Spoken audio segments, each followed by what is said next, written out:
السلام علیکم۔ آج میں آپ کو آسیہ رئیس خان کا ناول سنا رہی ہوں، وہ ایک دن۔ اور جنہوں نے ابھی تک میرے چینل کو سبسکرائب نہیں کیا جلدی سے کر لیں اور بیل نوٹیفیکیشن کو بھی آن کر لیں تاکہ آپ کو ہر نئی آنے والی ویڈیو کا نوٹیفیکیشن مل سکے۔ تو چلتے ہیں آج کے ناول کی طرف۔ میڈم، میڈم، کلینر نے جھک کر قدرے اونچی آواز لگائی تو شبی میڈم ہڑبڑا کر جاگی۔ اسٹاپ آ گیا ہے تمہارا، دبلے پتلے لڑکے نے مراٹھی میں کہتے ہوئے اسے سر سے پیر تک گھورا۔ وہ کشمکش میں تھا کہ اس کی گہری نیند پر رشک کرے یا یوں بے سدھ ہونے پر افسوس۔ سوری سوری، سیٹ کی پشت سے ٹیکا ہٹا کر دوپٹہ درست کرتے ہوئے وہ ہکلائی۔ بس کے دیگر مسافر اسے بری طرح گھور رہے تھے۔ وہ جی بھر کے شرمندہ ہوئی۔ سوری، ایک بار پھر معذرت کرتے ہوئے وہ سرعت سے بس سے نیچے اتری۔ ڈرائیور جیسے اس کے باہر نکلنے کا ہی منتظر تھا، ایک کرخت سی آواز اور دھوئیں کے غبار کے ساتھ بس آگے بڑھ گئی۔ وہ ابھی پوری طرح حواسوں میں لوٹی بھی نہیں تھی کہ ایک نئی افتاد سر پر آن کھڑی ہوئی۔ اسے تنہا بس سے نکلتے دیکھ کر 4-5 آٹو رکشہ اور پرائیویٹ ٹیکسی ڈرائیور دوڑے اس کے پاس آئے تھے۔ وہ سارے ہی مراٹھی اور کچھ ٹوٹی پھوٹی انگلش میں اس کی منزل کا پتہ پوچھ کر اسے منزل تک پہنچانے کی پیشکش کر رہے تھے۔ اسکول اور کالج کی پکنک اور ٹرپس کے بعد یہ پہلا موقع تھا جب وہ ممبئی سے باہر نکلی تھی، وہ بھی تنہا۔ کالج کے لیے روز بس کے سفر کی دعا تھی، سو اس قسم کے حالات سے نپٹنا بھی جانتی تھی۔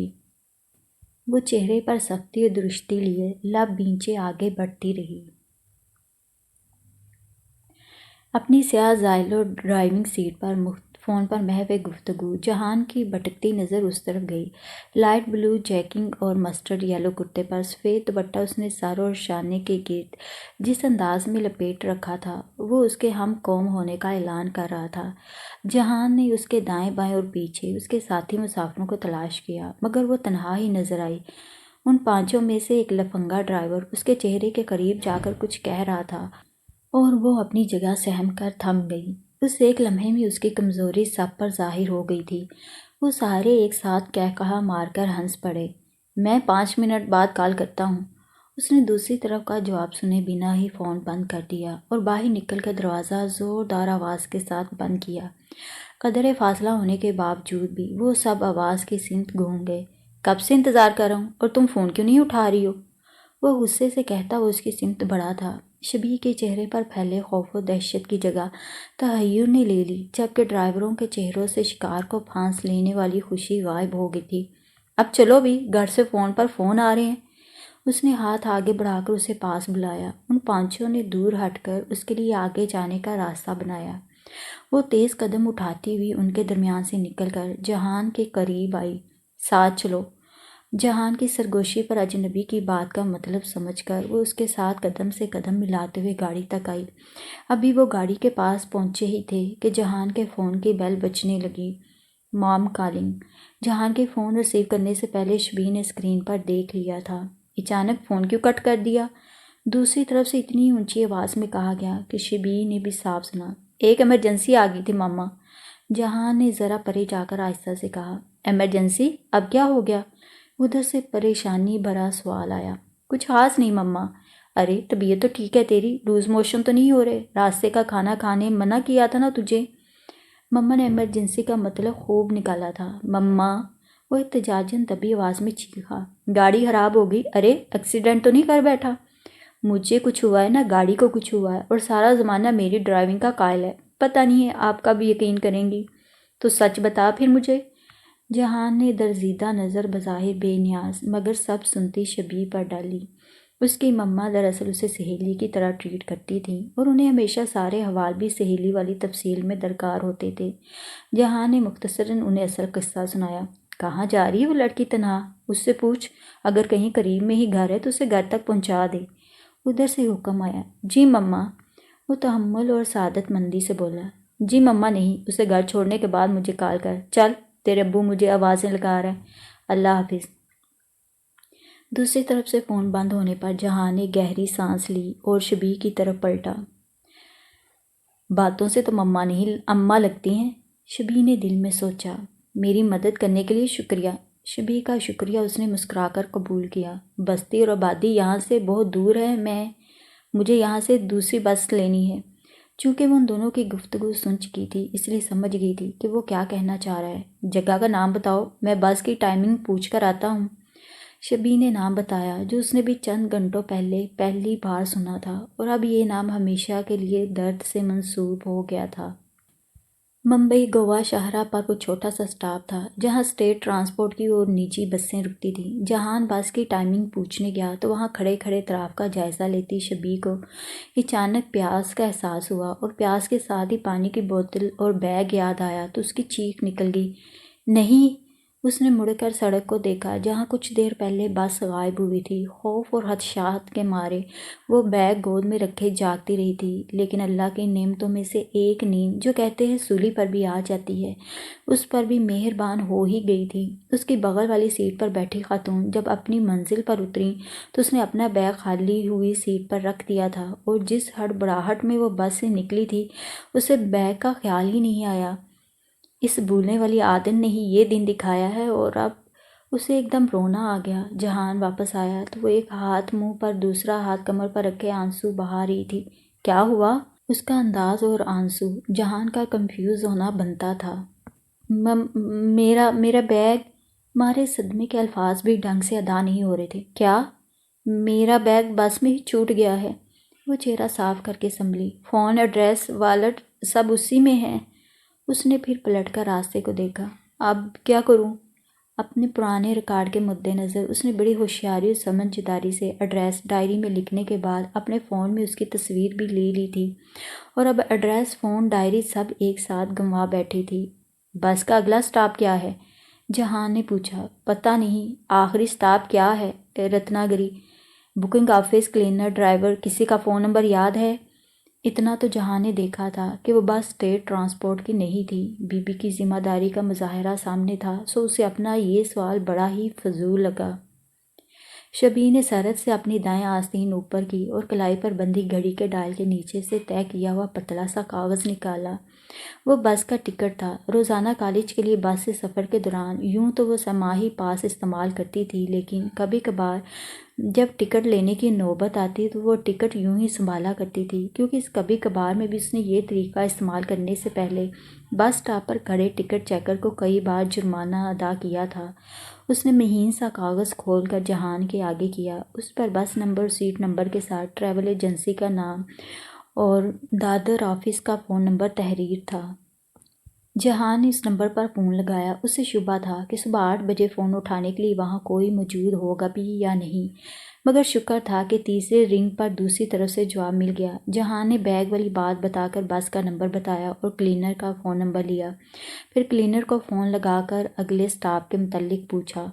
چلو اگلے سٹاپ پر شاید وہ ہمیں مل جائے، ورنہ پھر رتنا گری تک پیچھا کرنا پڑے گا۔ اس نے ٹکٹ واپس شبی کو تھمایا اور فون جیب میں ڈال کر ڈرائیونگ سیٹ سنبھال لی۔ شبی تذبذب کا شکار یوں ہی کھڑی رہی۔ اس غور و فکر میں بس نکل جائے گی۔ جہاں نے آگے جھک کر اس کی سمت کا دروازہ کھولا۔ ایک اجنبی، بھلے ہی کچھ دیر پہلے اس نے اس کی مدد کی تھی، اس کے ہمراہ تنہا انجان راستے اور انجان منزل کے سفر پر نکلنا عقل مندی نہیں تھی، مگر کوئی اور چارہ بھی نہ تھا۔ نہ فون تھا، نہ پیسے۔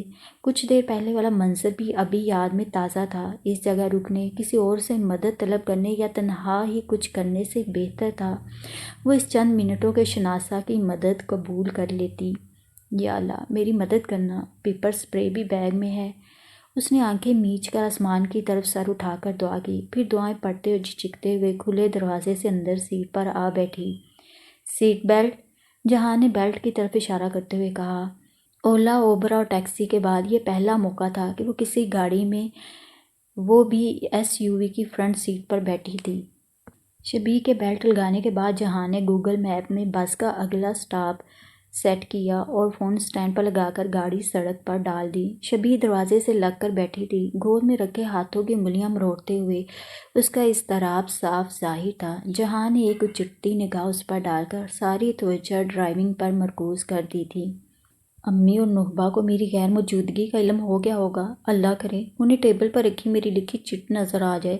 صفی تو صبح اٹھ کر ٹریکنگ کے لیے نکل گیا ہوگا۔ کل اسی ٹریکنگ کی تیاری اور جلدی سونے کے چکر میں اس نے گزرے طوفان کے بعد رہ جانے والی نشانیوں پر غور ہی نہیں کیا تھا۔ کچھ ہی دیر میں اپنی سوچوں میں گم وہ پوری طرح فراموش کر بیٹھی تھی کہ کسی اجنبی کے ساتھ اس کی گاڑی میں فرنٹ سیٹ پر بیٹھی ہے۔ وہ کئی متضاد کیفیات میں گری گھر سے نکلی تھی۔ سوچوں کے یہ الغار نے جلدی اس کے ذہن کو سست سا کر دیا تھا۔ ایک وقت میں ایک مسئلہ کے اصول پر عمل پیرا ہونے کا فیصلہ کرتے ہوئے اس نے پہلے اس ایڈریس پر پہنچنے کا سوچا اور کچھ دیر گوگل پر سرچ کرنے کے بعد وہ ٹیکسی سے دادر پہنچی تھی۔ غنیمت تھا کہ وہاں اسے سب سے آخری بس مل گئی تھی۔ صفورہ کا پریشان اور فکر مند چہرہ جیسے اس کے ذہن سے چپک سا گیا تھا تو غصے سے بلبلاتی نوحبا بھی بار بار آنکھوں کے سامنے ناچ رہی تھی۔ اتنی ناراضگی اور طیش کے بعد بھی دونوں کے تصور نے اس کی پلکیں نم کرتی تھیں۔ ڈونٹ وری، انشاءاللہ بیگ مل جائے گا، اسے روتا دیکھ کر جہان نے تسلی دی۔ اس نے آنکھیں رگڑتے ہوئے اس بات میں سر ہلانے پر اکتفا کیا۔ وہ شاہراہ چھوڑ کر ذیلی سڑک پر آ گئے تھے۔ راستہ خراب تھا سو وہ رفتار دھیمی کر کے بڑی توجہ سے گاڑی چلا رہا تھا۔ کھڑکی سے باہر دیکھتے ہوئے وہ ایک بار پھر سوچوں کے گرداب میں گم تھی۔ سارا خاندان تو اس سے لا علم نہیں ہو سکتا۔ کیوں کبھی کسی نے مجھ تک سچائی پہنچانے کی کوشش نہیں کی؟ کیا پتہ اشاروں کنائیوں میں کسی نے مجھ سے کچھ کہا ہو، مگر میں کیوں کر سمجھ پاتی؟ یہ تو میرے بدترین گمان کے سرحدوں سے بھی پرے کی خبر ہے۔ کبھی نہ کوئی شک گزرا، نہ بھولے بھٹکے کوئی خیال ہی آیا۔ تو یہ کسی کا کمال محبت ہے یا کمال فریب؟ اس کے اندر ہاتھ باندھے بیٹھی مسلسل ملاوٹی نظروں سے اسے گھورتی صفورہ کی شبیہ نے طنز کیا۔ اس نے اضطراری انداز میں پہلو بدلا، پھر پیروں سے براؤن لوفرز نکالے اور دونوں پیر موڑ کر سیٹ پر رکھ لیے۔ وہ غائب دماغی سے گود میں رکھے ہاتھوں کی انگلیاں مروڑے جا رہی تھی۔ کچھ دیر بعد جہاں نے رفتار کم کرتے ہوئے سڑک کے کنارے گاڑی روک دی۔ شبیہ بری طرح چونکی، بدترین وسوسے ذہن میں کل بلانے لگے تھے۔ آگے پتہ نہیں کوئی ہوٹل یا ڈھابہ ملے نہ ملے، وہاں کچھ مکان نظر آ رہے ہیں۔ جہاں نے کھڑکی سے باہر دور اشارہ کیا۔ وہاں ریکویسٹ کر کے واش روم یوز کرنے مل جائیں گا۔ شبیہ پر گھڑوں پانی پڑ گیا۔ اس کی بے چینی کا مطلب اس حد سے زیادہ دوسروں کی فکر کرنے والے بندے نے جو نکالا تھا وہ ماری شرمندگی کے سرخ پڑ گئی۔ اس کی ضرورت نہیں ہے، آئی ایم فائن۔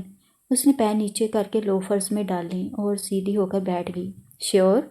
اس کے سوال پر شبیہ نے مثبت انداز میں سر ہلایا۔ جہان نے گاڑی سٹارٹ کی۔ ڈونٹ مائنڈ اٹ، میری چھوٹی بہن ڈائبیٹک ہے، اس لیے سفر کے دوران ہر 1-1.5 گھنٹہ بعد رکنے کی عادت ہے۔ اس نے کھڑکی سے باہر جھانکتی شرمندہ سی شبیہ کو دیکھا۔ او ابھی سے؟ کتنی چھوٹی ہے وہ؟ اس نے اپنا رخ جہان کی طرف کیا۔ ڈائیگنوز ہوا تب وہ 4 سال کی تھی، فی الحال اس کی عمر 17 سال ہے۔ فیملی میں اور بھی کسی کو ہوگی؟ مطلب پیرنٹس یا گرینڈ پیرنٹس؟ ابو کو ہے۔ اب وہ گردن موڑے کھڑکی کے باہر نہیں دیکھ رہی تھی، اب اس کی نظر و توجہ سامنے سڑک پر تھی۔ وہ دونوں بھی لب بستہ اپنے اپنے خیالات میں گم تھے۔ جہان کا فون بجا تو دونوں نے سٹینڈ میں لگے فون کو دیکھا۔ ویڈیو کال تھی جسے جہان نے ریجیکٹ کر دیا۔ چند منٹوں بعد دوبارہ رنگ ہونے لگی۔ جہان نے سر جھٹک کر گاڑی سڑک کے کنارے روک دی اور فون لے کر باہر نکلا۔ شبیہ کالر کا نام دیکھ چکی تھی، پھولن دیوی۔ اس نے دل میں دہرایا، ماں بیٹا تو بڑے مہذب لگتے ہیں۔ ڈرائیو کر رہا ہوں، کال ریسیو کرتے اس نے دانت پیستے ہوئے عرش کو جتایا۔ ہاں تو کوئی کال کر رہا ہو تو گاڑی روک کر بات کرتے ہیں، کال کٹ نہیں کرتے۔ وہ اپنے کالج کنٹین میں بیٹھی تھی۔ کیوں فون کیا وہ بتاؤ؟ جہان کو اندر بیٹھی شبیہ کا حال تھا، اس لیے سیدھے کام کی بات پوچھی۔ آپ بتائے بنا گوا کے لیے کیسے نکل گئے؟ اور سچ کہنا کون کون ہے آپ کے ساتھ؟ اطلاع ملتے ہی تم نے مجھے لسٹ مانی تھی، وہ تم ابھی بھی مجھے ٹیکسٹ کر سکتی ہو۔ لسٹ تو میں آپ کو کب کی بھیج دی ہوئی ہے، آپ نے دیکھی نہیں ہے اب تک۔ مسئلہ لسٹ کا نہیں ہے، مجھے بھی آپ کے ساتھ آنا تھا۔ عرش کی بات پر جہان نے اپنی عقل مندی کو داد دی کہ وہ صرف مما کو بتا کر نکل آیا تھا، اور فی الحال اسے یہ بتانا بھی مصیبت تھی کہ لسٹ دے کر بھی کوئی فائدہ نہیں، کیونکہ وہ گوا تک نہیں جائے گا۔ تمہیں کس لیے میرے ساتھ آنا تھا؟ غور سے سنیں۔ عرش نے سینڈوچ کا لقمہ توڑ کر منہ صاف کیا۔ ہم لاسٹ ٹائم جو بیچ والے کھنڈر پر رکے تھے نا، وہاں سمندر کی سائیڈ والی دیوار پر میں نے اور شبان نے اپنے نام لکھے تھے۔ آپ مجھے اس کی فوٹو بھیجیں، بلکہ نہیں، آپ وہاں سے ویڈیو کال کریں۔ میری اور شبان کی شرط لگی ہے کہ وہ نام اب بھی وہاں ہیں یا نہیں۔ تمہیں اپنے نام دیکھنے میرے ساتھ آنا تھا؟ اس کی جھنجھلاہٹ کی پرواہ کیے بنا عرش نے بڑے مدبرانہ انداز میں سر ہلایا۔ آپ نے بتایا نہیں کون کون ہے آپ کے ساتھ؟ بنٹی ببلی تو ضرور ہی ہوں گے۔ اس نے نوید اور ظفر کے نام بنٹی اور ببلی رکھے تھے۔ رکھو فون، ورنہ میں ابھی مما کو فون لگا کر بتاتا ہوں کہ ڈرائیونگ کے دوران تم مجھے ڈسٹرب کر رہی ہو۔ آپ چھپا کیا رہے ہیں مجھ سے؟ اس کی دھمکی نظر انداز کر کے عریش نے اپنے مخصوص جاسوسوں والے انداز میں آنکھیں چھوٹی کی۔ اللہ حافظ، جہان نے ہاتھ ہلا کر کہا اور فون بند کر دیا۔ وہ ڈرائیونگ سیٹ پر واپس آیا تو مسکرا رہا تھا۔ شبیر جو ان دونوں کی گفتگو کا مزہ لے رہی تھی انجان بن گئی۔ یہ میری چھوٹی بہن عریش تھی۔ اس نے گاڑی سٹارٹ کی۔ میں اسی کی بات کر رہا تھا۔ اچھا؟ وہ سر ہلا کر مسکرائی۔ مزید 15 منٹ کا راستہ ہے، اس نے دوبارہ فون سٹینڈ پر لگاتے ہوئے کہا۔ ایک بار کال کر کے انفارم کر دینا چاہیے کہ ہم پہنچ ہی رہے ہیں تاکہ وہ ہمارے لیے رک جائیں۔ شبیر کے مشورے پر اس نے سٹینڈ پر لگے فون سے ہی کال لگا کر اسپیکر پر کلینر سے بات کی۔ جب وہ اس چھوٹے سے دیہات کے پاس بس سٹاپ پر پہنچے تو دور سے ہی بس اور بس کے باہر کھڑا کلینر نظر آ گیا۔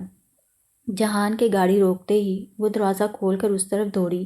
بڑی لاپرواہ ہو تم، کلینر نے تعصب سے سر ہلاتے ہوئے مراٹھی میں کہا۔ پتہ ہے مجھے بھی، اس نے بھی مراٹھی میں چڑھ کر جواب دیا۔ جہان قریب آیا تو وہ قدرے ایک طرف ہو کر بیگ کھول رہی تھی۔ وہ براؤن لڑکیوں والا بیگ پیک تھا جسے عریش کو چڑھانے کے لیے وہ اور شبان زنانہ بیگ پیک کہتے تھے۔ شبیر نے فون اور والٹ کی موجودگی کا یقین کر لینے کے بعد فون پاور آن کیا۔ نہبا کے ٹیکسٹ میسیجز تھے۔ پہلا میسیج تھا، کم ظرف عورت، فون ہی اٹھانا ہے مت اٹھاؤ مگر آن تو رکھو۔ پھر دوسرا، امی کی تسلی کے لیے ایک میسیج ہی کر دو۔ تیسرا تھا، زندگی بھر تمہیں معاف نہیں کروں گی۔ اگلا میسیج تھا، پہنچ گئی اپنوں میں۔ آخر میں لکھا تھا، مرو تم۔ اس نے تیزی سے انگلیاں چلاتے ہوئے ٹائپ کیا، میں ٹھیک ہوں، بتا دینا۔ میسیج سینڈ کرنے کے بعد اس نے فون پھر پاور آف کر کے بیگ میں ڈالا۔ پانی کی بوتل منہ کو لگائی تو ایک دم بھوک کا احساس بھی جاگا۔ بیگ سے ایسے وقتوں کا سہارا پارلے جی نکالا۔ ممبئی شہر میں موسم کا مزاج بگڑے یا سیاسی درجہ حرارت بڑھنے لگے، سب سے پہلے متاثر ہوتے ہیں نقل و حمل کے ذرائع۔ کبھی کوئی حادثہ یا پھر لوکل ٹرین کی لائن میں کوئی تکنیکی خرابی۔ ان حالات میں آپ کو گھر پہنچنے میں گھنٹوں لگ جاتے ہیں، اور کبھی کبھی تو بس، ٹرین یا کسی مقام پر پھنس گئے تو وہیں گھنٹوں گزر جاتے ہیں۔ ایسے حادثوں اور موقعوں کے لیے سفورہ سب کے بیگ میں ہمیشہ کچھ بسکٹس اور پانی کی بوتل رکھنے کی ہدایت کے ساتھ گاہے بگاہے بیگ میں دونوں چیزوں کی موجودگی کا خود دیکھ کر یقین کرتی تھیں۔ پیکٹ کھول کر بسکٹ کھاتے ہوئے اس نے سامنے دیکھا تو جہان والر سے نوٹ نکال کر کلینک کو دے رہا تھا۔ نوٹ تھام کر اس نے پورے دانتوں کی نمائش کی اور شبیر پہ ایک نگاہ ڈال کر بس میں چڑھ گیا۔ بھوک تو مجھے بھی لگی ہے، قریب آ کر اسے بسکٹ کھاتے دیکھ کر جہان نے اعلان کیا تو شبیر نے جٹ پارلے جی کا پیکٹ اسے پیش کیا۔ ناشتے کا وقت ہو رہا ہے۔ اس کی پیشکش نظر انداز کر کے جہان نے ذرا فاصلے پر بنے ہوٹلوں کی طرف اشارہ کیا۔ وہاں چل کر ناشتہ کرتے ہیں۔ اسے شکریہ کے ساتھ وہ نوٹ لوٹانا تھا جو ابھی اس نے کلینر کو دیا تھا، اور کچھ شدید بھوک کا احساس تھا کہ وہ چپ چاپ اس کے پیچھے ہو لی۔ 3 ہوٹلوں میں سے نسبتاً غنیمت ہوٹل کا انتخاب کر کے وہ سیدھا کاؤنٹر پر گیا، جبکہ شبیر ٹوٹے پھوٹے واش روم کی طرف۔ وہ فارغ ہو کر آئی تو وہ ٹیبل پر بیٹھا رومال سے گیلا چہرہ اور ہاتھ صاف کر رہا تھا۔ اس کے بیٹھتے ہی ویٹر بھی حاضر ہو گیا۔ فی الوقت یہی اویلیبل تھا۔ اس نے سامنے رکھے انڈا برجی اور مسل پاؤ کی طرف اشارہ کیا۔ کچھ نیا کمبینیشن ہے؟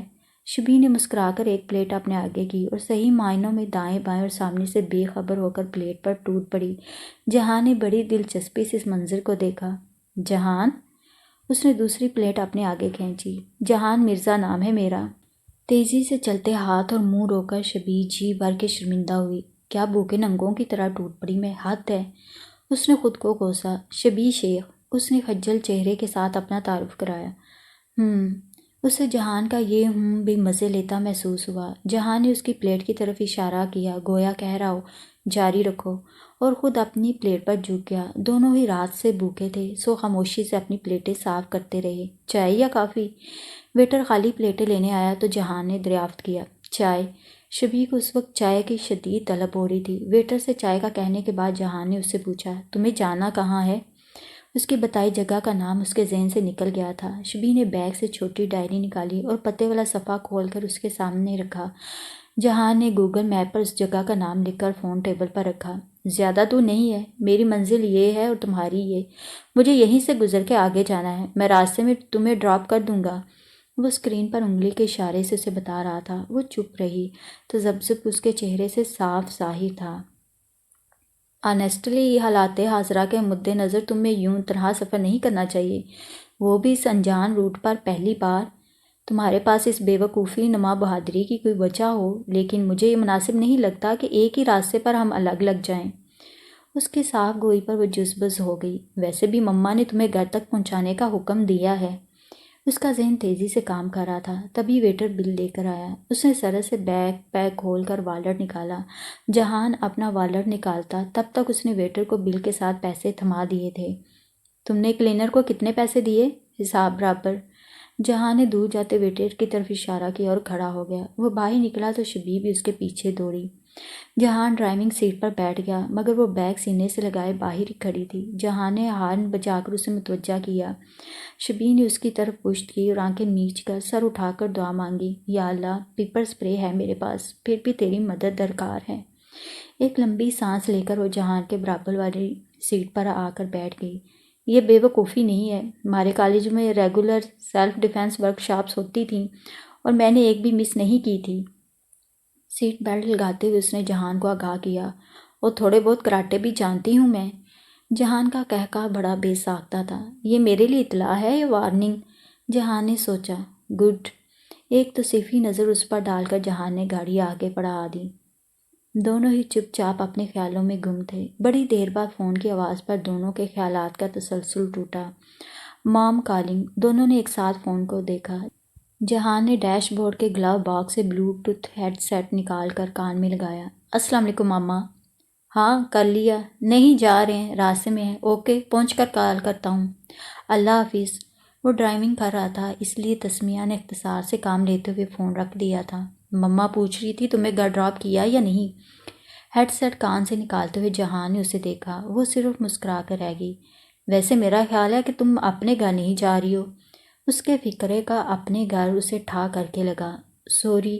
اس کا متغیر چہرہ دیکھ کر جہان کو اپنی غلطی کا احساس ہوا کہ وہ حد پھلانگ گیا ہے۔ میرا گھر ممبئی میں ہے۔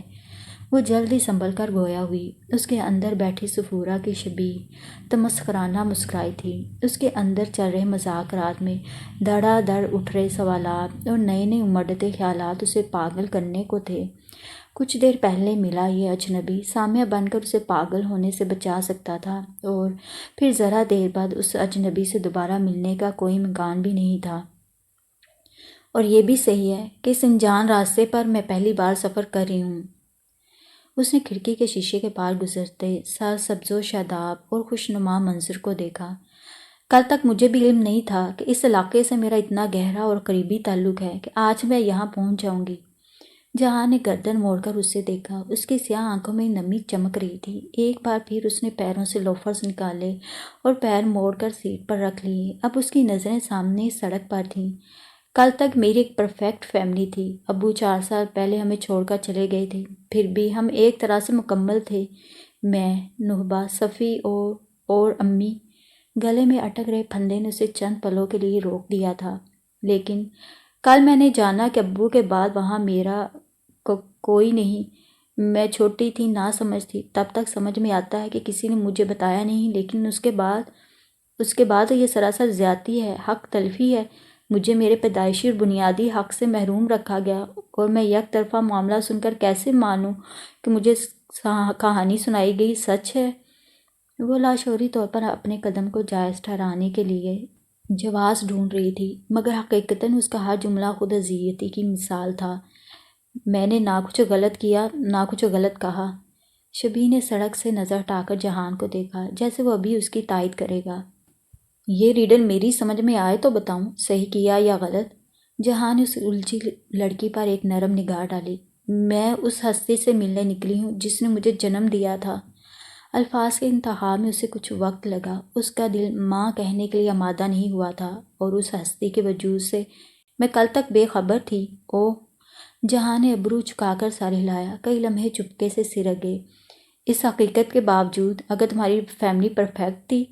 کچھ دیر سوچنے کے بعد جہان آہستگی سے بولا تھا، تو اس حقیقت کے کھل جانے کے بعد بھی پرفیکٹ ہی ہونا چاہیے۔ اس کی اس گہری بات پر ہاتھ باندھے بیٹھی صفورہ کی شبیہ بڑے انداز سے اتر آئی تھی۔ اس نے پیر نیچے کر کے لوفرز پہن لیے۔ آرام سے بیٹھو، بیگ پیچھے سیٹ پر رکھ دو۔ اس کی بے آرامی دیکھ کر جہان نے مشورہ دیا۔ شبیہ نے عمل کرتے ہوئے بیگ فوراً پچھلی سیٹ پر ڈال دیا۔ کوئی میرا حال نہیں سمجھ سکتا۔ اسے ایک دم رونا آ گیا۔ کون سے کالج میں ہو؟ لمبی خاموشی گمبھیر ہونے لگی۔ جہان نے پھر بات شروع کی۔ اس سال میرا ماسٹرز مکمل ہو گیا ہے، سائنس، آرٹس، کامرس، آگے جاب یا بی ایڈ؟ اس کی بات کے بیچ ہی وہ نفی مثال ہلانے لگی۔ آگے تو اس کے بڑے پلان تھے، مگر ماضی نے سامنے آ کر مستقبل غیر یقینی کر دیا تھا۔ امی کا کوچنگ سینٹر ہے، وہیں امی کے ساتھ پڑھاتی ہوں۔ اور تم؟ اسے رونا آئے جا رہا تھا، سو ایسے میں خاموش بیٹھنا آنسوؤں کو ہوا دینے کے مترادف تھا۔ ایم بی اے کے بعد ابو کے ساتھ بزنس میں ہی لگا ہوں۔ ممبئی سے ہی ہو نا؟ اپنے شہر والوں کو پہچاننا آسان تھا۔ جہان نے سر ہلا کر ہاں کہا۔ کہاں جا رہے ہو؟ ہاں، دوست کی شادی میں۔ اس کے انداز پہ وہ ٹھٹکی۔ کہاں ہے شادی؟ رتنا گری سے آگے بیچ کے قریب ایک ریزورٹ میں ہے۔ اس نے رشک سے سر کو جنبش دے کر بھویں چڑھائیں۔ اگر اخبار پڑھتی ہو تو سبحان ملک کو جانتی ہوگی۔ وہ سیاستدان سبحان ملک جو فی الحال… ہاں وہی، سبحان ملک کی بیٹی کی شادی ہے۔ شبی کی آنکھیں حیرت سے پھیل گئیں۔ تمہارے ابو کا نام کیا ہے؟ اس کا سوال سمجھ کر وہ ہنس دیا۔ میرے ابو سیاستدان نہیں ہیں، وہ عام سے انسان ہیں۔ صاحبہ میری کلاس میٹ اور دوست تھی۔ اچھا دوست تھی، اور تم اتنی دور اس کی شادی میں شریک ہونے جا رہے ہو؟ مسلسل ایک ہی نہج پر چل رہے ذہن کو تبدیلی کی ضرورت تھی، اور جہان کی باتوں نے دلچسپی کا سارا سامان مہیا کر دیا تھا۔ اس کے بدلتے موڈ کو محسوس کر کے جہان مسکرایا۔ دوست کے علاوہ اسے وہ پہلی لڑکی ہونے کا شرف حاصل ہے جو مجھے پسند آئی تھی۔ صرف پسند آئی تھی؟ معاملہ اسے آگے بڑھا ہی نہیں، کیونکہ وہ سیاستدان کی بیٹی تھی؟ نہیں، مجھے لگا کہ مما اسے اپروو نہیں کریں گی۔ مطلب صرف شروعات تھی اور وہ بھی یک طرفہ؟ کاش یہ یک طرفہ ہی رہتی، جہان نے دل میں سوچا۔ تمہاری کلاس میٹ جسے پسند کرنے کے بعد بھی تم نے دوست تک ہی محدود رکھا، اور اب اتنی دور اس کی شادی میں تنہا شریک ہونے جا رہے ہو، وہ بھی شاید گھر والوں سے جھوٹ کہہ کر۔ نکتہ سے نکتہ جوڑ کر اس نے واضح خط بنانے کی کوشش کی۔ میں بالکل اجنبی ہوں اور کچھ گھنٹے بعد تمہیں دوبارہ ملوں گی بھی نہیں، اس لیے دروغ گوئی کا کوئی فائدہ ہے نہ سچ کہنے میں کوئی ضرر، اس نے مسکرا کر واضح کیا۔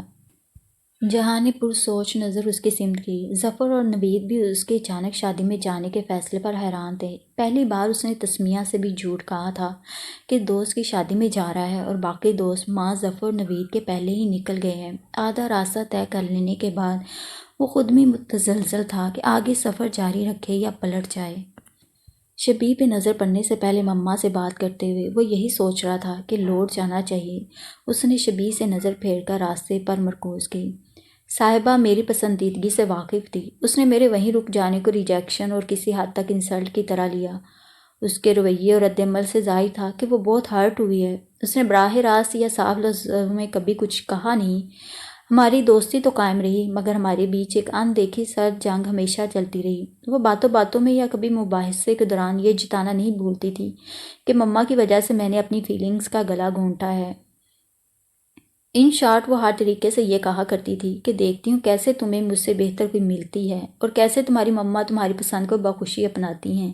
اور پھر وہ ذرا ٹھہرا۔ کل جب اس نے یہ پوچھنے کے لیے فون کیا کہ میں شادی میں تو آ رہا ہوں نا، تب اس نے اعتراف کیا کہ آج بھی اسے یقین ہے کہ کالج میں اس سے محبت کرتا تھا، لیکن مما نے اسے ریجیکٹ کر دیا تھا، اور یہ کہ آج بھی میں اسی لیے تنہا ہوں کہ اسے بھول نہیں پایا ہوں، جبکہ اس کی دونوں باتیں بلکہ تینوں ہی غلط ہیں۔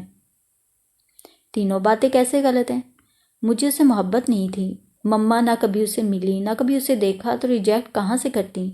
اگر تمہاری مما صاحبہ سے ملی ہی نہیں تو تم نے کیسے سوچ لیا کہ وہ انہیں پسند نہیں آئے گی؟ کالج کے فرسٹ ایئر میں صاحبہ کو پہلی بار دیکھنے اور سرسری ملاقاتوں کے بعد وہ مجھے اچھی لگی تھی، پھر جلدی ہمارا گروپ بن گیا۔ اس کے بعد اندازہ لگانا مشکل نہیں تھا، کیونکہ اس دنیا میں میری مما کو مجھ سے بہتر اور کوئی نہیں جانتا، میرے ابو بھی نہیں۔ جہان کے یقین پر شبی نے اسے ستائشی نظروں سے نوازا۔ ویسے اگر صاحبہ بھی تمہاری مما سے کبھی ملی نہیں تو اسے کیوں لگا کہ انہوں نے اسے ریجیکٹ کیا ہے؟ سبھی کو میرے اور مما کے اسپیشل بانڈ کا پتہ ہے، میرے لیے ان کے گرین سگنل سے بڑھ کر کچھ نہیں۔ اسے ذرا دیر پہلے والی ماں بیٹے کی گفتگو یاد آ گئی۔ میری پیدائش کے وقت میری مما کی عمر پورے 18 سال بھی نہیں تھی۔ جہان کی بات پر اس کا حیران ہونا عجب نہیں تھا۔ ابو اور مما کا ایج ڈفرینس 12 سال ہے، یوں سمجھو میں اور مما ایک ساتھ بڑے ہوئے ہیں۔ اپنی بات پر خود ہی ہنسا۔ کم عمری میں ذمہ داریوں اور نامساعد حالات کے باوجود انہوں نے بڑی محبت، محنت اور لگن سے اپنا گھر جنت بنایا ہے۔ اگر آج وہ ابو اور ہم تینوں کی زندگی کا محور ہیں تو وہ یہ ڈیزرو کرتی ہیں شبی کے اندر بڑی محبت، محنت اور لگن سے اپنا گھر جنت بنانا ہے کی تکرار ہونے لگی تھی۔ میری نانی کے انتقال کے بعد نانا نے دوسری شادی کر لی تھی اور دوسری نانی ٹپیکل کہانیوں والی سوتیلی ماں تھیں۔ جہان اپنی کہے جا رہا تھا اور شبی کا چہرہ تاریک ہو گیا۔ مما اس وقت 10-11 سال کی تھیں۔ یہاں ہماری دادی صدا کی مریض، ابو گھر میں سب سے بڑے تھے، سو گھر سنبھالنے کے لیے ایک عدد میڈ کے کل وقتی انتظام کی خاطر ابو کی شادی مما سے کر دی گئی۔ میری مما 17 سال کی عمر میں گھر کے کاموں میں طاق ہو چکی تھیں۔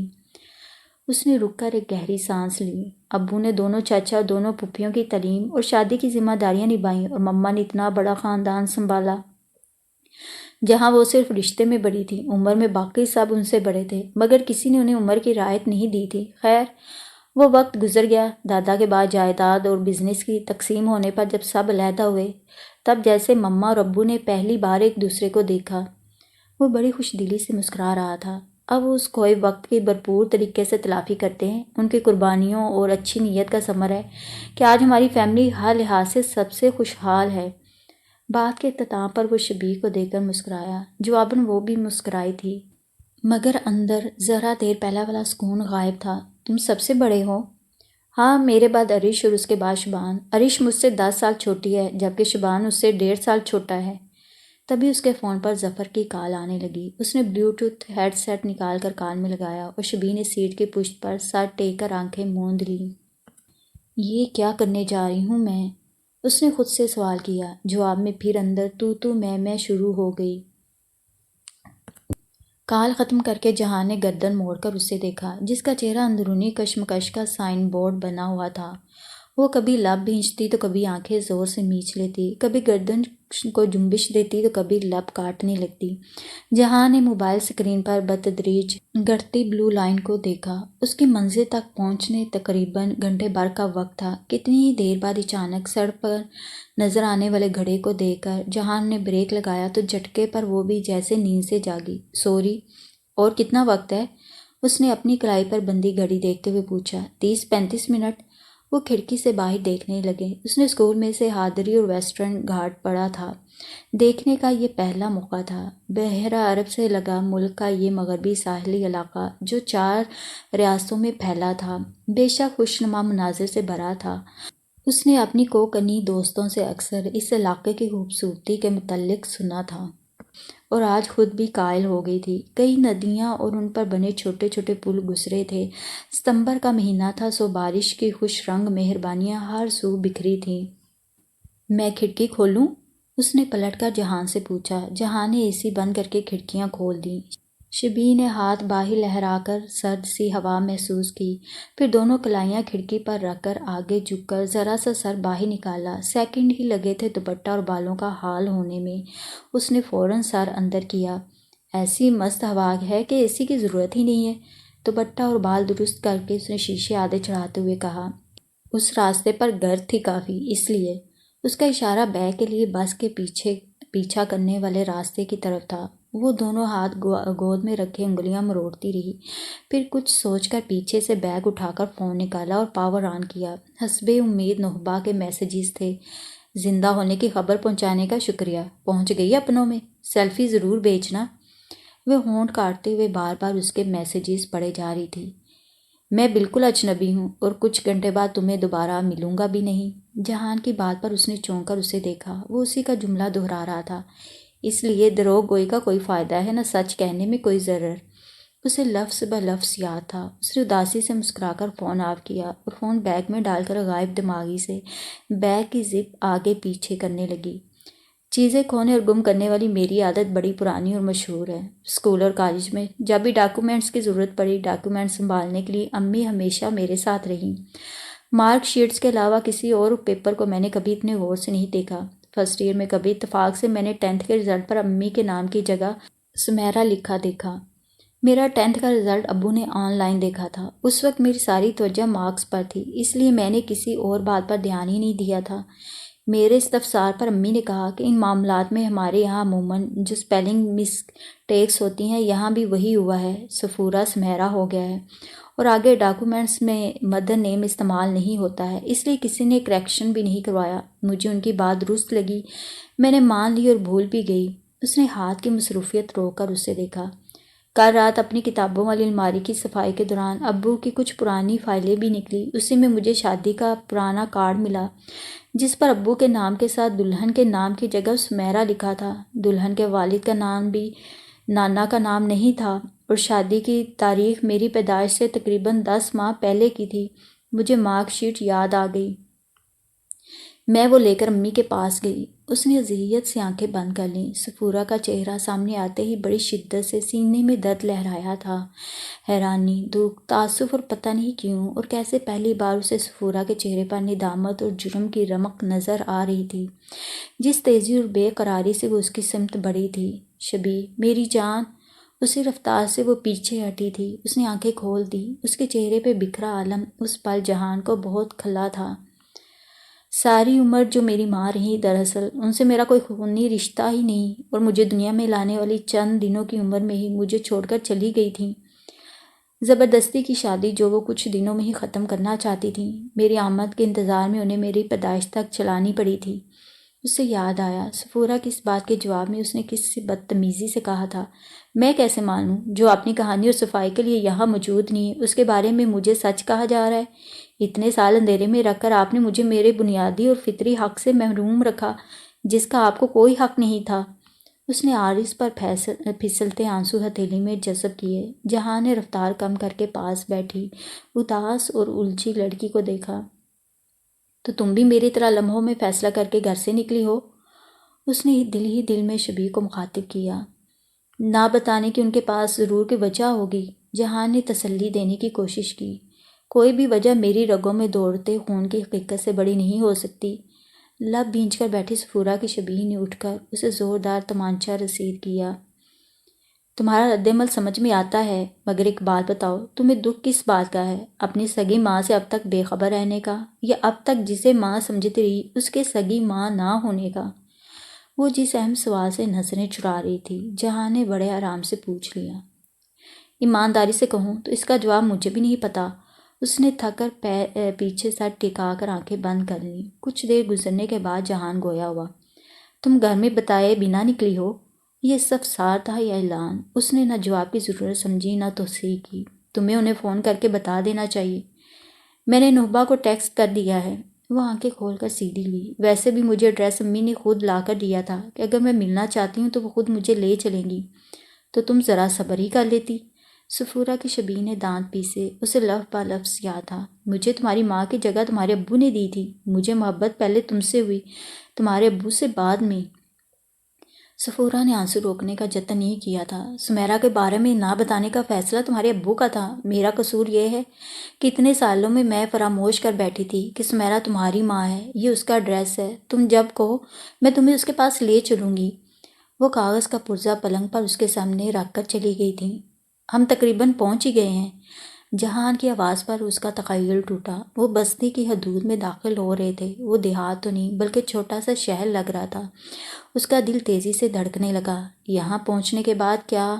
ذہن کی ساری کھڑکیاں اور دروازے اس سوال کے جواب میں جیسے احتجاجاً بند ہو گئے تھے۔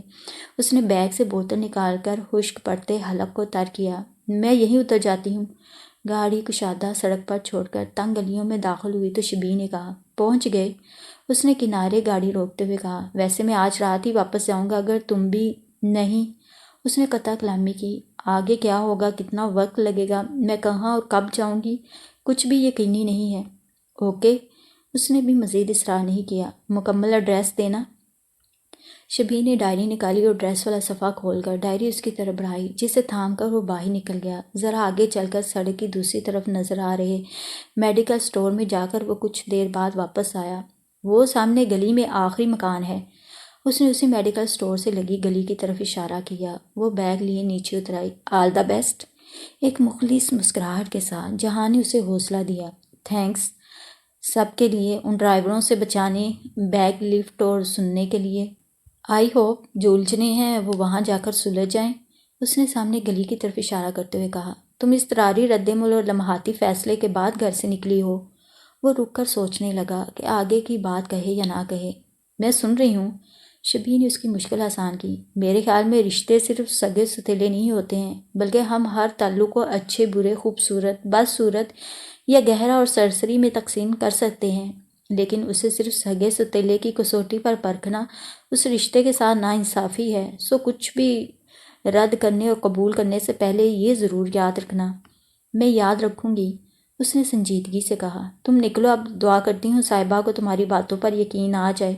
جہاں نے ہنستے ہوئے سر ہلایا۔ شبیر نے اسے ڈرائیونگ سیٹ پر بیٹھنے کا اشارہ کیا تو چاروں نے چار اسے بیٹھنا پڑا۔ اللہ حافظ، شبیر نے ہاتھ اٹھا کر کہا۔ اللہ حافظ۔ اس نے گاڑی سٹارٹ کی اور الوداعی نظر اس کے چہرے پر ڈال کر آگے بڑھا دی۔ نظروں سے اوجھل ہونے تک شبیر گاڑی کو دیکھتی رہی، پھر ایک گہری سانس لے کر بیگ پیک دونوں کندھوں پر ڈال کر پیچھے لٹکایا اور خود کو تیار کر کے گلی میں داخل ہو گئی۔ میں کیا کہوں گی، کیسے اپنا تعارف کراؤں؟ شاید وہ خود ہی مجھے پہچان لیں۔ ان کی بھی تو فیملی ہوگی، شوہر اور بچے۔ کیا یہاں بھی یہ راز ہی ہوگا جو میری آمد پر کھلے گا؟ اگر انہوں نے پہچاننے سے انکار کر دیا تو؟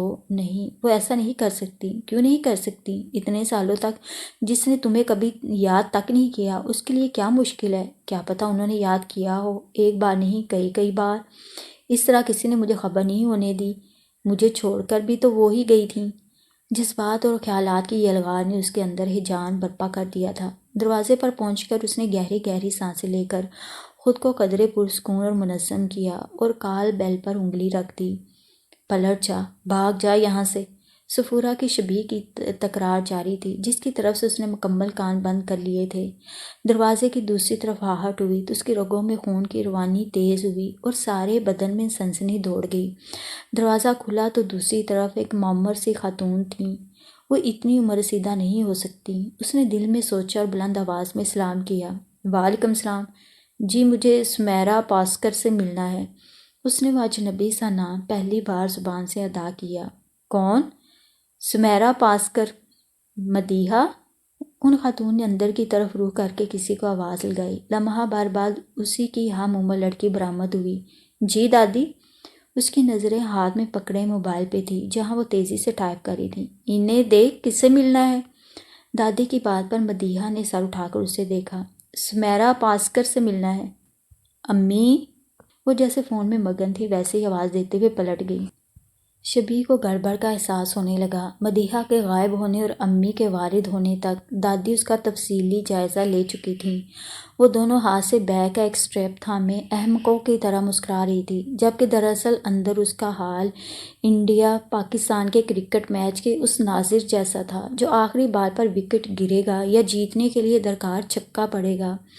سوال سے نبرد آزما اپنے ناخن کترتا ہے۔ جی کہیے، امی نے آ کر پوچھا۔ سمیرا پاسکر سے ملنا ہے۔ زندگی بھر نام نہ لینے کی تلافی گویا آج ہی ہو جانی تھی۔ یہ انہی کا گھر ہے نا؟ تھا، وہ لوگ 2 سال پہلے یہ مکان فروخت کر کے رتنا گری منتقل ہو گئے ہیں۔ اس کے اندر جل رہی بھڑبڑ آگ پر جیسے ایک دم برف پڑ گئی۔ اس کا متغیر ہوتا چہرہ دونوں خواتین نے دیکھا۔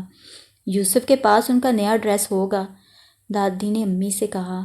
شاید، میں پوچھتی ہوں، آپ اندر آئیں۔ شکریہ، میں یہی ٹھیک ہوں۔ اگر ان کا کرنٹ ایڈریس مل جائے تو میں دیکھتی ہوں۔ وہ اندر چلی گئی۔ کب تک کھڑی رہوگی؟ ہو سکتا ہے وقت لگے، اندر آ جاؤ۔ کوئی بات نہیں، میں یہی انتظار کرتی ہوں، اس نے عاجزانہ مسکراہٹ کے ساتھ کہا۔ پانی چاہیے؟ ذرا توقف کے بعد دادی نے پوچھا۔ نہیں شکریہ۔ سمیرا پاسکر سے کیا رشتہ ہے؟ رشتہ؟ اس نے خشک لبوں پر زبان پھیری۔ رشتہ دار ہیں میری۔ دور کے رشتہ دار ہیں؟ جی۔ دادی کے مزید ممکنہ سوالات کے جواب نہیں تھے اس کے پاس۔ پانی ملے گا؟ دادی نے عجیب نظروں سے اسے گھورا اور مدیحہ کو پکارا۔ 2-3 آوازوں کے بعد وہ اپنی سابقہ مصروفیت کے ساتھ حاضر ہوئی۔ جی دادی۔ دادی پوتی اس جگل بندی کی عادی لگتی تھیں۔ انہیں پانی دو۔ جی دادی۔ وہ جیسے آئی تھی ویسے ہی موبائل پہ سر جھکائے پلٹ گئی۔ کہاں سے آئی ہو؟ ممبئی سے۔ اکیلی؟ جی۔ یہ ہے کاظم پاسکر کا نیا ایڈریس۔ امی کی بروقت آمد نے اسے بچا لیا۔ آپ سب کو بے وقت پریشان کرنے کے لیے معافی چاہتی ہوں۔ شبیر نے ان کے ہاتھ سے کاغذ لیا۔ ایڈریس کے لیے بہت بہت شکریہ۔ وہ ان دونوں کو حیران چھوڑ کر پلٹی اور تیزی سے چلتی ہوئی گلی پار کر گئی۔ دادی پانی؟ تبھی مدیحہ ایک ہاتھ میں گلاس اور دوسرے میں موبائل لیے حاضر ہوئی تھی۔ گلی سے باہر نکل کر اس نے رک کر سانسیں بحال کیں جو اس قدر تیز چلنے پر پھول گئی تھی۔ بڑا سانس سمجھ لیا تھا میں نے، اس نے ہاتھ میں پکڑے کاغذ کو بغور دیکھتے ہوئے سوچا۔ بس اسٹینڈ جا کر پھر بس لینا پڑے گی۔ اس نے آٹو کی تلاش میں سڑک پر نظر دوڑائی۔ ذرا فاصلے پر سڑک کے دوسرے کنارے سیاہ زائلو کھڑی تھی۔ ہاں، یہ کیسے؟ وہ دوڑتی ہوئی گاڑی تک آئے، ڈرائیونگ سیٹ والے دروازے سے ٹیک لگائے، دونوں ہاتھ سینے پر باندھے وہ جہان ہی تھا۔ آہٹ پر اس نے سر اٹھایا۔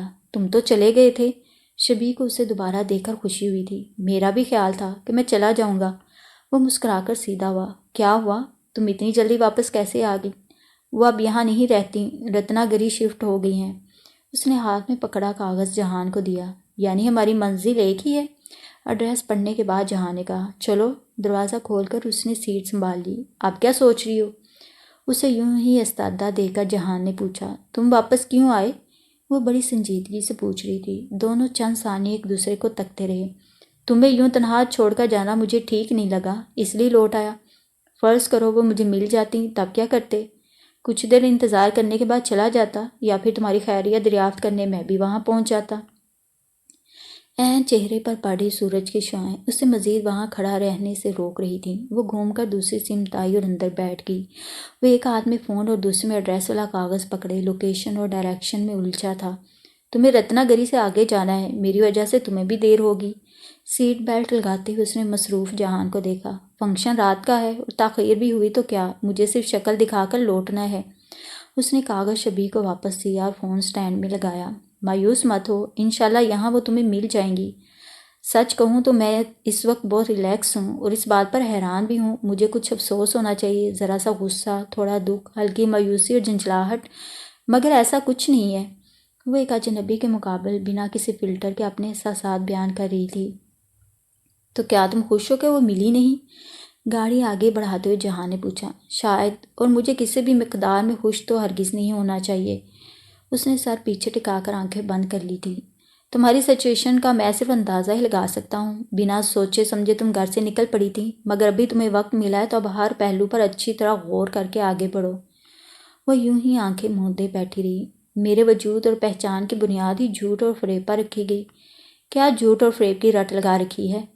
نہبا تیش میں اٹھ کے اس کے پاس آئی تھی۔ ان سب کی ذمہ دار تمہیں چھوڑ کر جانے والی ہے۔ جھوٹ، فریب، دھوکہ، سب کی ذمہ دار وہی ہے جسے نہ کبھی دیکھا نہ کبھی ملی ہو۔ اس کے لیے کل تک جو تمہارا آئیڈیل تھا، آج وہ بس ملزم اور قصوروار رہ گیا ہے۔ تم امی کو کیسے الزام دے سکتی ہو؟ کاغذ کے ٹکڑے پر لکھا ایک نام تمہاری اپنی ماں کے لیے محبت ختم کر سکتا ہے تو تف ہے تم پر۔ مجھے نہیں اندازہ تھا تم اتنی ستی اور کم عقل ہو۔ اگر تمہارے وجود میں ابو کا حصہ نہ ہوتا تو ابھی تمہیں دھکے مار کر گھر اور زندگی سے نکال دیتی۔ نہبا، سفورہ نے گرج کر اسے ٹوکا تھا، مگر اس وقت کمرے میں موجود وہ تینوں ہی بالکل الگ الگ احساسات اور جذبات کی انتہاؤں پر تھے۔ تم نے ثابت کر دیا، اسی عورت کا خون تمہاری رگوں میں دوڑ رہا ہے۔ خود غرض، بے حس، احسان فراموش اور چٹاخ۔ تھپڑ کی گونج پر سختی سے لفظ لیے بیٹھی شبی نے سر اٹھایا تھا۔ سفورہ بے بسی اور پچھتاوے کی تصویر بنی کھڑی تھی تو سرخ گال پر ہاتھ رکھے نہبا صدمے سے ماں کو دیکھ رہی تھی۔ یہ طوفان تو گزر ہی جائے گا، مگر یاد رکھو نہبا، نہیں ملے گی تمہیں دوبارہ۔ نہبا کی سرد آواز نے اس کی ریڑھ کی ہڈی میں سنسناہٹ پھیلا دی تھی۔ وہ قہر برساتی نظر اس پر ڈال کر کمرے سے نکل گئی تھی۔ یا اللہ! سفورہ سر تھامے فرش پر ڈہ سی گئی تھی۔ بند پلکوں کے پیچھے سے آنسو مچل مچل کر کنپٹیوں پر پھسل رہے تھے۔ اسے خبر ہی نہیں تھی۔ سراپا آزردگی میں لپٹی شبی اسے بھی اداس کر گئی۔ وہ اس پل فراموش کر بیٹھا تھا کیوں اور کس سفر پر نکلا ہے۔ پیچھے سے بس کے ہارن کی آواز پر وہ چونکی۔ بالوں میں جذب ہوتے آنسو کے نشان دوپٹے سے مٹا کر اس نے سنجیدہ سے جہان کو دیکھا اور پل بھر میں ہی جان گئی کہ اس آن اس کے بدلے مزاج کی وجہ وہ خود ہے۔ ڈرائیونگ کے دوران لوگ عموماً میوزک ضرور سنتے ہیں۔ سبک رفتار سے پھسلتے لمحوں میں خاموشی اچانک تیسرے وجود میں ڈھلنے لگی تو اس نے تکلم کے پرندے کے پر پھڑ پھڑا کر اس وجود کو زائل کیا۔ اسٹیریو خراب ہے یا میری وجہ سے؟ اس کی بات کے درمیان ہی وہ ہلکا سا قہقہ لگا کر ہنس پڑا۔ میوزک، پہلی بار میں جب گاڑی لے کر نکلتا تھا عرش مجھے سواری کی دعا پڑھاتی تھی، ساتھ ہی یہ وارننگ بھی کہ میں گاڑی چلاتے ہوئے ہرگز میوزک نہ سنوں، کیونکہ وہ نہیں چاہتی خدا نہ خواستہ کبھی کوئی حادثہ اور میری موت واقع ہو تو میں میوزک سنتے ہوئے مروں۔ اس وقت وہ بہت چھوٹی تھی۔ خیر، اب تو نہ وہ دعا پڑھاتی ہے نہ وارننگ دیتی ہے، لیکن اس کی وہ بھیانک منظر کشی آج بھی مجھے اس کی بات ماننے پر مجبور کرتی ہے۔ اس انوکھی توجیہ پر وہ پہلے حیران ہوئی، پھر مسکرائی اور آخر میں ضبط نہ کر سکی تو بے ساختہ ہنس پڑی۔ تمہاری بہن ہے بڑی چلاک۔ جہان نے دیکھا کچھ دیر پہلے والی آزردگی کا سایہ اب بھی تھا، مگر اس وقت وہ دل سے ہنس رہی تھی۔ یہ امتزاج اسے بڑا بھایا۔ آگے ایک ہوٹل ہے جہاں کے پرانس بڑے فیمس ہیں، وہاں لنچ کے لیے رکیں؟ اتنی جلدی؟ اس نے کلائی پر بندی گھڑی میں وقت دیکھا۔ اس کے بعد دوسرا اچھا ہوٹل کافی دور ہے، مجھے تو بھوک بھی نہیں ہے، اگر تمہیں لگی ہے تو رک جاتے ہیں۔ کچھ خاص نہیں۔ اسے اچانک یاد آیا، پیچھے دیکھو کیری بیگ ہوگا، مما نے دیا تھا۔ شبیر نے گردن موڑ کر پیچھے دیکھا، تھیلی اسے نظر تو آ رہی تھی مگر دور تھی۔ سیٹ بیلٹ نکال کر وہ پوری پیچھے گھوم گئی، جوڑ کی تھیلی اٹھا کر زپ کھول کر اندر جھانکا۔ اس میں جوس کے ٹیٹرا پیکس، چپس کے پیکٹس، انرجی بارز، بسکٹس اور تھرمو اسٹیل کی پانی کی بوتل تھی۔ تمہیں کچھ چاہیے؟ پانی ہو تو دے دو۔ شبیر نے ڈھکن ہٹا کر بوتل اسے تھما دی۔ جہاں نے آدھی سے زیادہ بوتل خالی کر کے اسے واپس کی۔ اتنی پیاس لگی تھی تو پہلے کیوں نہیں مانگا پانی؟ اس نے پہلے صرف سوچا، پھر بول بھی دیا۔ اس کے ناراض اور شاکی لہجے پر جہاں نے اسے دیکھا۔ ہواؤں کا اثر تھا کہ بال بکھر سے گئے تھے جو اب مچل مچل کر اس کے گالوں کو چوم رہے تھے۔ گاہے بگاہے رونے کا اثر تھا کہ سیاہ گہری آنکھیں متورم تھیں سانولی شفاف رنگت پر، اس کی ناک پر براجمان تل اس کے چہرے پر سب سے نمایاں تھا۔ سوری۔ نظریں دوبارہ سڑک پر مرکوز کرنے کے لیے اسے کڑی جدوجہد کرنی پڑی تھی۔ شبیر نے انرجی بار کا ریپر آدھا اتار کر اس کی طرف بڑھایا۔ اس نے شکریہ کے ساتھ تھام لیا۔ اس نے بھی شگل کے لیے چپس کا پیکٹ باہر نکالا۔ پارلے جی نہیں ہوگا اس میں؟ جہاں نے مسکراتے ہوئے اسے دیکھا تو وہ ہنس دی۔ وہ اس کی عادی تھی، وہ پارلے جی کی شوقین تھی اور ہر جاننے والا اسے اس تعلق سے چھیڑتا بھی تھا اور مذاق بھی ضرور ہی اڑاتا تھا۔ اس نے ہتھیلی کی زپ بند کر کے واپس پیچھے رکھی اور سیٹ پر پہلے والی حالت میں بیٹھ گئی۔ جہاں نے اشارہ کر کے اسے سیٹ بیلٹ لگانے کا کہا، جس پر اس نے فوراً عمل کیا۔ کیا تم اس طرف اکثر آتے ہو؟ کہاں کیا اچھا اور مشہور ہے، تمہیں سب معلوم ہے۔ اس نے چپس کھاتے ہوئے پوچھا۔ ابو نے یہاں آم کے باغات لے رکھے ہیں، سیزن میں تو ہم سبھی یہاں آتے ہیں۔ واو، آم کے باغ؟ اس کے منہ میں پانی آ گیا۔ باغات کے ساتھ ہی فارم ہاؤس بھی ہے، اس لیے تو کبھی فیملی تو کبھی دوستوں کے ساتھ آنا جانا لگا رہتا ہے۔ ویسے ہے بڑا خوبصورت علاقہ۔